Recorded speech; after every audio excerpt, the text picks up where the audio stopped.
Have you ever stared at a blank page or a failed exam or a rejection letter and felt a cold, sinking weight in your chest that whispered, "You're just not good enough"? It's a voice we all know. It's the voice that tells us that some people are born geniuses and the rest of us are destined to be average.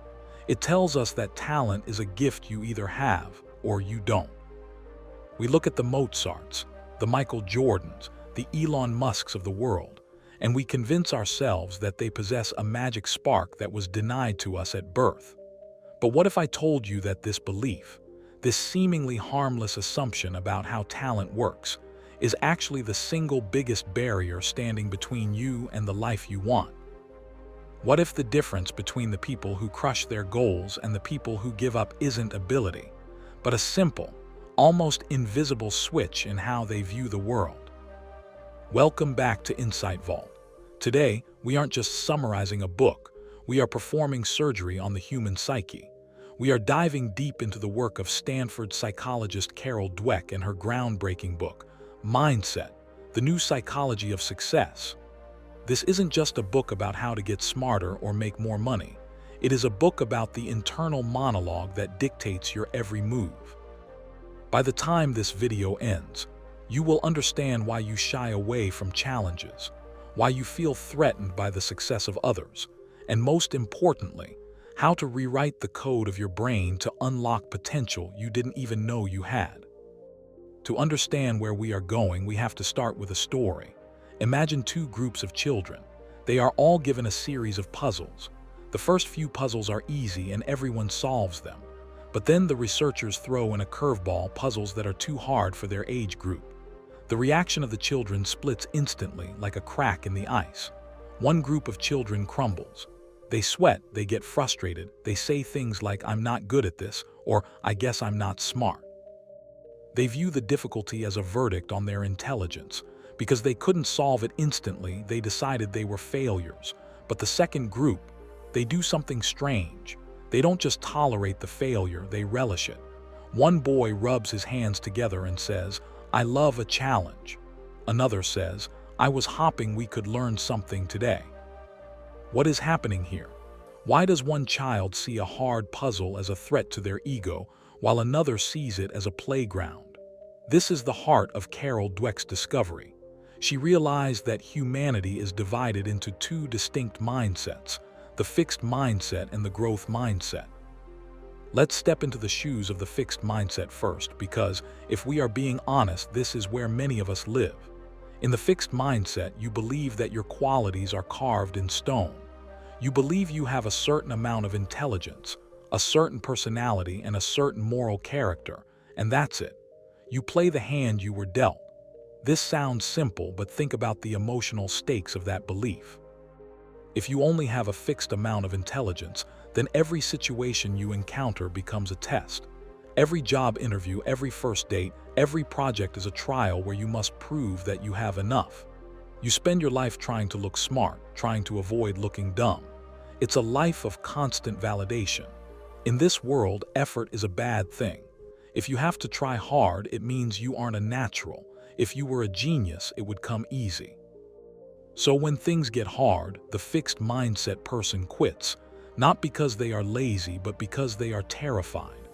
They would rather not try and save face than try hard and fail, which would confirm their worst fear, that they are inadequate.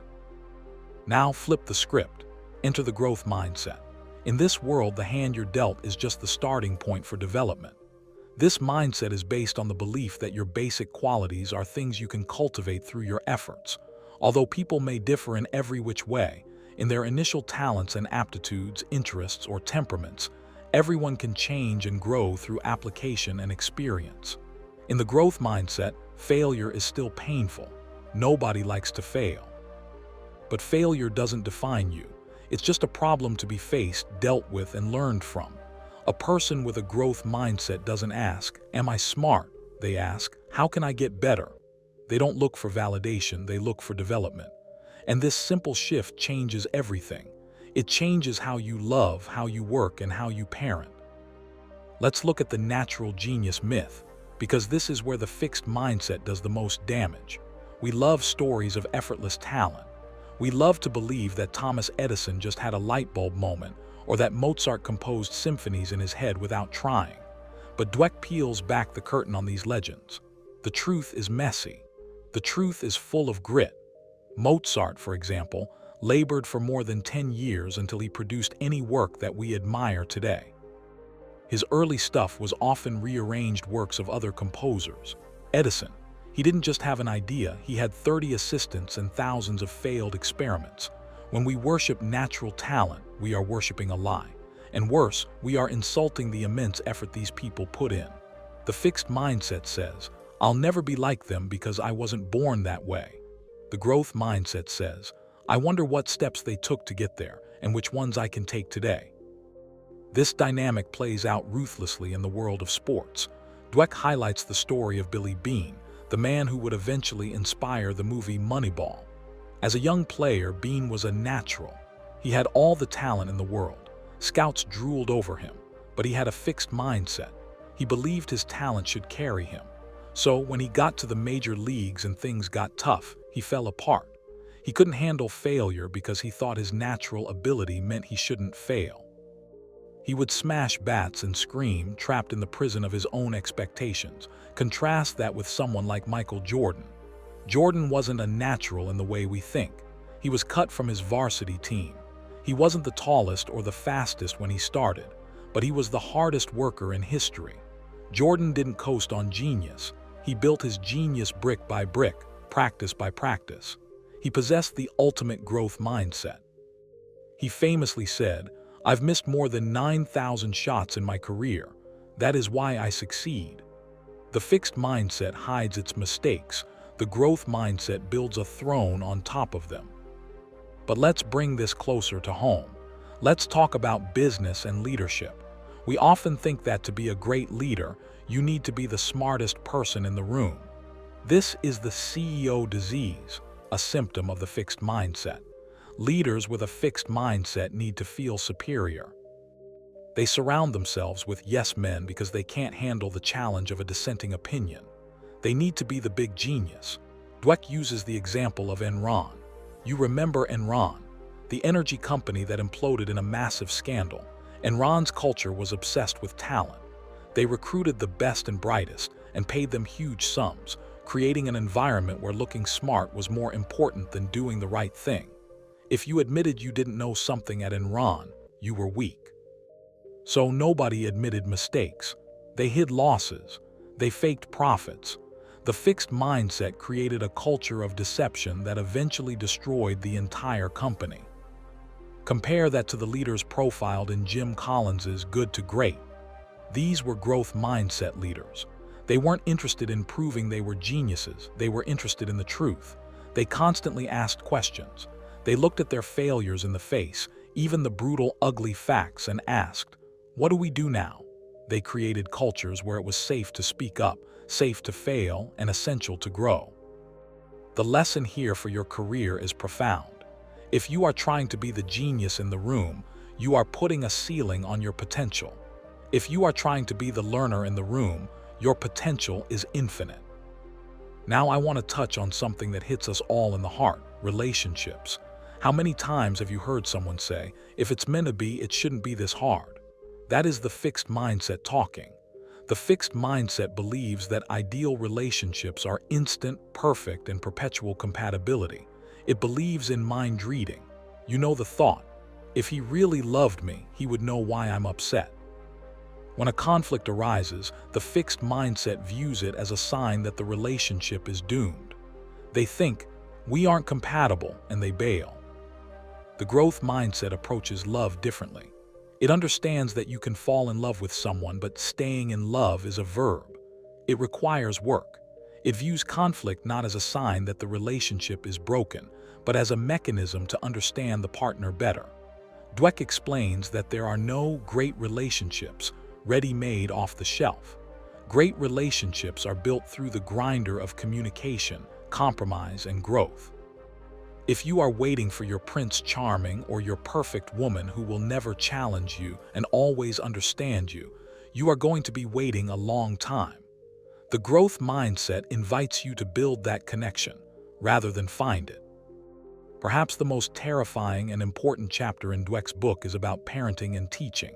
And if you are a parent or plan to be one, please listen closely to this part. We all want our kids to be confident, so for decades the advice was to praise them constantly. You're so smart. You're so talented. You're a math whiz. It feels like the right thing to do. It feels like love. But Dweck's research reveals a shocking twist. Praising intelligence actually harms children. Here is why. When you tell a child, "Wow, you got an A without even studying, you are so smart," you are sending a coded message. The message is, "I value you because you are smart, and being smart means not having to work hard." The next time that child faces a hard test, they will be terrified to study. Why? Because if they study and still fail, it proves they aren't smart. So they self-sabotage. They stop trying so they have an excuse. They become fragile. So what should we do instead? We need to praise the process. We need to praise the effort, the strategy, the focus, the perseverance. Instead of "You're so smart," say, "I love how you tried 3 different ways to solve that math problem until you got it." Instead of "You're a natural artist," say, "I can see how much your drawing has improved since you started practicing every day." When you praise the process, you give the child a recipe for success that they can control. You teach them that they are the architects of their own brain. You build resilience, not fragility. But let's be real with each other for a minute. Reading about the growth mindset is easy. Living it is hard. You might be watching this video nodding your head thinking, "Yes, I'm a growth mindset person." But Dweck warns us about the false growth mindset. This is where we simply claim to have a growth mindset because it sounds good, but we don't actually do the work. We might say, "I'm always learning," but then we get defensive the moment our boss gives us critical feedback. We might tell our kids to work hard, but then we get angry when they don't bring home a gold medal. We all have a fixed mindset trigger. We all have that voice. Maybe your trigger is when you meet someone much more successful than you and you feel that pang of jealousy. Maybe it's when you are working on a project and you hit a dead end and the voice whispers, "Give up." The goal isn't to kill the fixed mindset voice. The goal is to recognize it. When you hear that voice saying, "You aren't good enough," you need to answer it. You need to talk back. You say, "I'm not good enough yet." That little word, "yet," is the most powerful tool in Dweck's arsenal. It transforms a dead end into a path. "I don't understand calculus" is a statement of fact. "I don't understand calculus yet" is a statement of potential. It bridges the gap between where you are and where you want to be. So how do we actually change? How do we move from the safety of the fixed mindset to the wild potential of the growth mindset? It starts with self-awareness. You have to catch yourself in the act. The next time you make a mistake, watch your reaction. Do you look for someone to blame? Do you make an excuse? Do you tell yourself you're stupid? Catch that thought, hold it in your hand, and then gently replace it. Ask yourself, what is this mistake trying to teach me? Dweck emphasizes that this is a journey. You will not wake up tomorrow perfectly growth-minded. You will slip. You will have days where you feel like a fraud. That is part of the process. Ironically, expecting yourself to be perfect at having a growth mindset is a fixed mindset trap. You have to give yourself the grace to grow into the growth mindset. As we wrap up this deep dive, I want you to think about the areas of your life where you have settled. Think about the dreams you put on the shelf because you convinced yourself you didn't have the talent. Maybe you wanted to learn a language, start a business, or learn to paint, and you stopped because you weren't immediately good at it. You treated your initial clumsiness as a failure rather than the first step of learning. The message of mindset is a liberation manifesto. It frees you from the pressure of having to be perfect. It frees you from the tyranny of natural talent. It hands the power back to you. It tells you that your brain is like a muscle. The more you use it, the stronger it gets. It tells you that passion and toil are not the symptoms of a lack of genius. They are the very soil in which genius grows. The world is full of people who were told they weren't good enough. The world is full of people who were rejected, fired, and overlooked. The difference between the ones who faded away and the ones who changed the world wasn't magic. It was a mindset. It was the refusal to let a moment define a lifetime. So here is my challenge to you, the Insight Vault community. For the next week, I want you to hunt for your fixed mindset triggers. I want you to catch that voice that says, I can't. And I want you to add that simple three-letter word to the end of the sentence. Yet, I can't do this. Yet, I'm not successful. Yet. Because the only thing that is truly carved in stone is the past. The future, that is clay in your hands, and you have everything you need to shape it. Thank you for watching Insight Vault. If this deep dive sparked a shift in your thinking, if it made you look at your struggles a little differently, hit that like button and share this with someone who needs to hear it. Maybe a friend who is struggling, or a partner, or a parent. And don't forget to subscribe, because we are going to keep unlocking the vault to the world's most powerful ideas. Until next time, keep growing.